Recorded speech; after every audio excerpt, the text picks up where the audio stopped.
Dear friends, the Sky Quarry has recently bought a new locomotive to keep on top of their work. Her name is Mary and is a grey Penryn mainline unit. She has had a lot of issues with Duncan, however they are friends now.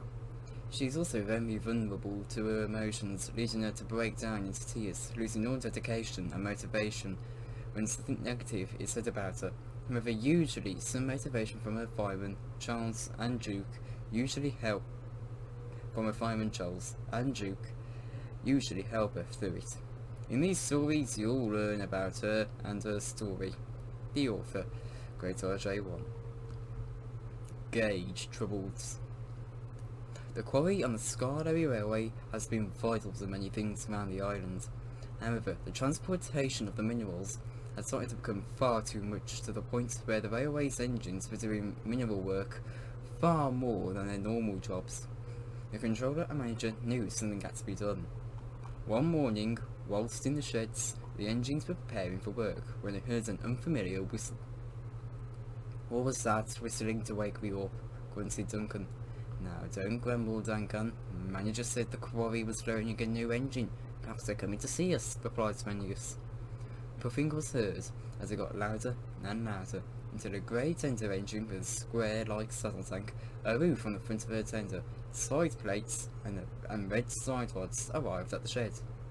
"Hello," said the engine. "I'm Mary. I'm being known to assist with carrying minerals around the railway." The engines couldn't help but give a look at the Penryn mainline hunt slit. "Is something wrong?" she asked. Scollery coughed, and Manius, Sir Randall, Peter, Sam, Rusty and Duncan stopped their gaze. "No, nothing's wrong. What was your name again?" "Mary. My name is Mary." "Mary, yes, nothing is wrong, Mary. We just weren't expecting to see an engine like you on this line." Mary fell into worry. "Don't worry, I'll come along to help you with your work and show you around," said Duke. Arrangements were made and Duke and Mary set off. Throughout the journey, Mary couldn't help but stop feeling worried or insulted. "What does he mean, engines like me? Do you know your sister Linda?" "Yes," replies Mary, now curious. "Well, I believe Skylar is worried you will leap off the tracks like she did once. In fact, something similar happened to Sir Randall. On our old line, Sir Randall and your sister leaped off the tracks and Moon Prince had to hold them steady until help arrived." Mary was settled for the most part, but wasn't satisfied. When they arrived at the quarry, Duke pulled alongside her. He could see Mary wasn't satisfied. He tried to get Mary to tell him what it was, but she didn't say. Duke decided to then get her to work to put her mind off it. And so that's just what happened. For the rest of the day, Mary and Duke hauled trains around the railway. Mary continued her work for the rest of the week. However, she had a tendency to move from side to side, given her gauge was narrower than the Scarberry Railway's tracks. Until one day, while taking a long, heavy train, she sank into the rails in a tunnel. The tunnel was longer than the train. The crew went to check what had happened. After they looked, they split up, going down each side of the line to warn oncoming trains. Duncan was on his way. He saw Mary's driver, but continued anyway. "I am running late. I have no time to stop," he grumbled. As Duncan entered the tunnel, a smash was heard. The damage couldn't be clearly seen until the wreckage was pulled out. The passengers were injured, but would heal after some time, and many was left to take them to the nearest station, to a hospital. Duncan and Mary needed heavy repairs. The passengers no longer trusted Duncan due to his arrogance, and so Duncan was left in the shed, and Mary was sent back to where she came from for repairs. Appearances. Mary had returned from her repairs. She would spend a routine of a week on the Scarberry Railway before returning to her home for another week, and repeat. Her crush and her worry had only increased and kept increasing until it was all she could think about, and eventually all she could talk about. Drew came back to the quarry to check up on her, as he did once a week when she was working on the railway. Mary eventually let out her worries to Duke. Hello, Mary. Are you alright? No, Duke. You are still fatigued by what Scullery said, aren't you? Yes, and the crash. Duke, tell me, what do I look like? She asked. Well, you look lovely. You're a hard worker, and that shows. Mary still wasn't satisfied. After that, when she saw someone, she would ask them what she looked like. She would even ask them again, even if they answered before. This got especially annoying, especially for the engines. Eventually, it was all she talked about. However, in her defence, as a locomotive, you can't see yourself, and giving reflections was something they would hardly focus on or see, and mirrors was something never really used around engines, and so she had full rights to do so. Eventually, her driver got so annoyed he brought a big mirror from home to work, and that day he showed Mary what she looks like. Mary, for the past few months you've been talking about nothing about your appearances, so I brought a mirror to show you what you look like. What's that? Asked Mary. It reflects stuff, so if you look into it you'll see yourself. Mary's driver put the mirror up and let Mary look at herself. He set it from a side view, and Mary's mind flooded with one thought and one thought only. Turn that away, please! Mary screamed. She started to cry, and so Mary's driver did turn the mirror away. What's wrong? Her driver asked. I look awful. Put me in a shed. I request to be rebuilt into a locomotive of my choosing. Mary's driver had just enough of Mary's complaining, and so did as she asked. He put her far enough into the shed which only her face, with the beam and cylinders, could be seen. She refused to leave the shed, and refused to leave it even to go back home. Duncan was let out his shed to do Mary's work, much to his displeasement. You're a reckless engine. Now I'm let out the shed to do your work you were brought here for. You are no help at all, grumbled Duncan. However, no matter how hard anyone tried to get her out the shed, she would say, "Let me be rebuilt into a locomotive class of my choosing," and end it there. However, she will have to come out one day, won't she? Quarry rescue. Mary was refusing to leave the shed, so Duncan had to do all her work. Luckily, Duncan didn't have to do any of his own work due to being distrusted by passengers, but it still annoyed him.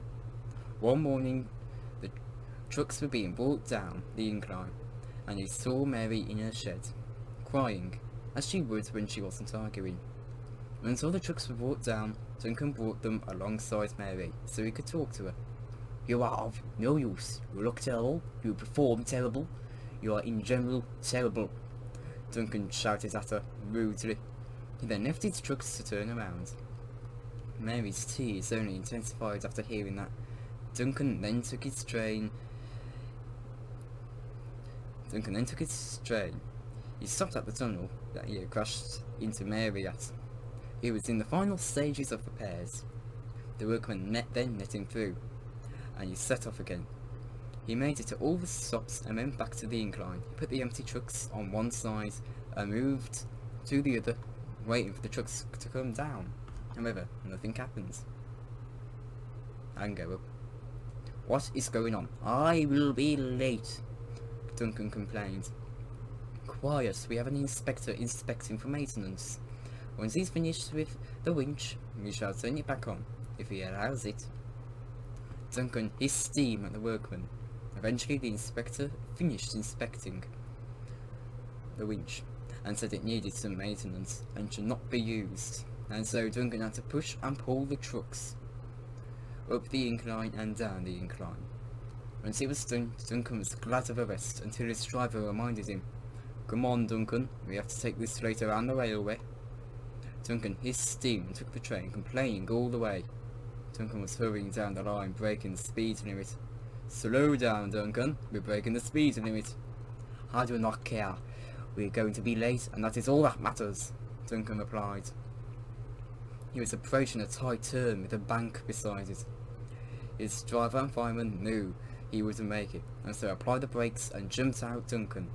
As Duncan derailed, luckily he had slowed down enough where he wouldn't go rolling down the bank, but he hung dangerously off the rails.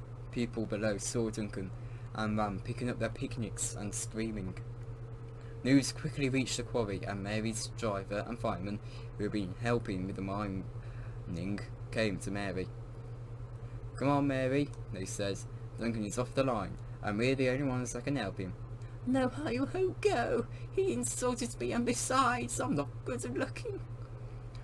"Look, Mary, looks don't matter. You are one of the most dedicated workers I have seen.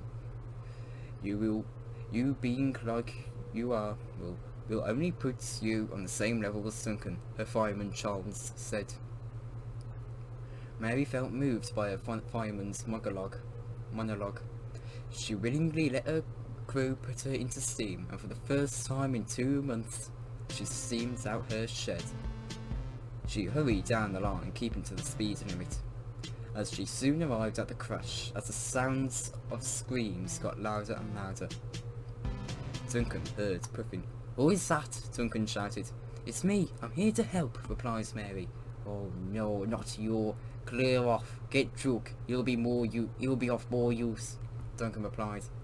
Mary's motivation and dedication suddenly cleared before breaking back into tears. "No, Duncan. She is the only engine available to help," her fireman said back. "Come on, Mary. Let's put Duncan in his place, shall we? You're better than him in every way, and you can prove that to him." Mary's motivation returned as she was coupled to Duncan's train. Duncan shuddered forward as Mary started to pull Duncan away from the edge of the bank, before leaving him to bring the breakdown crew. After a few hours, Duncan was safely put on a flatbed, and Mary took him to the works. On the way, Duncan apologised. "I'm sorry I was so rude to you, Mary." "It's fine, Duncan. If anything, my vanity was grander than my sense. You do look great for an engine. Perhaps we could be friends?" "Why, thank you, Duncan. Yes, I think we can be friends." And so the two did. After Mary returned home, she apologised to her manager and told him why it took her so long to come home. However, her manager realised the bravery she had to go through before coming home, and so he called Scarlo's slate quarry. And so, officially, Mary was bought and was privately owned by the quarry. She was re-gauged properly to fit the rails, and now works at the quarry and takes straight around the railway. While she tends to be vulnerable to her motivation from her fireman or Duke can help her through her issues, and she tends to make friendships rather quickly, and they can tend to break when she realises they were not the best of friendships. But that does not stop her, and so she works for many years to come.